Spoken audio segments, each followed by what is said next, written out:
Masih minimnya generasi muda di Bali untuk terjun ke dunia usaha sektor kelautan dan perikanan membuat perguruan tinggi jurusan kelautan dan perikanan di Bali minim peminat, padahal lulusan perguruan tinggi jurusan kelautan dan perikanan memiliki peluang usaha yang menjanjikan ke depannya. Sebagai negara kepulauan, Indonesia memiliki kelautan yang sangat luas, sehingga sangat kaya akan hasil perikanan. Namun dewasa ini masih minim generasi muda di Bali untuk menekuni dunia usaha di sektor perikanan. Hal ini terbukti dengan minimnya lulusan SMA SMK di Bali yang lanjut ke perguruan tinggi dengan jurusan kelautan dan perikanan. Hal ini yang selalu digelorakan oleh pelaku usaha, sekaligus penggiat lingkungan sumber daya perairan pesisir Ketut Adil Darmayasa.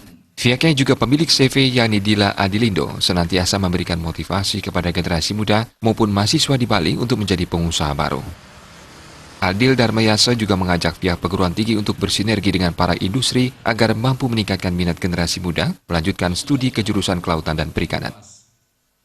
Masalah kita bersama, kita selalu mengajak Fakultas Perikanan UNUD, terutama UNUD, Fakultas Perikanan, untuk saling bersinergi, untuk saling bekerja sama antara kampus, antara Fakultas Perikanan UNUD dengan pelaku-pelaku industri.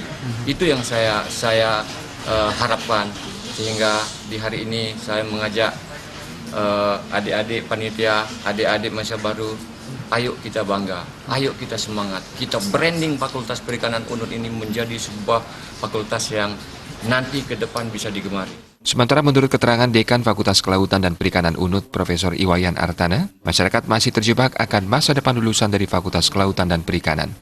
Padahal sampai sekarang, lulusan Fakultas Kelautan dan Perikanan tidak ada yang menganggur.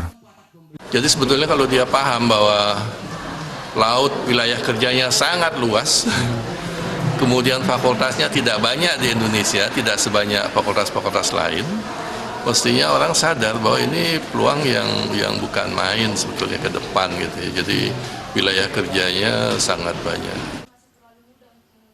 Andika dan Adi Setiawan, Bali TV.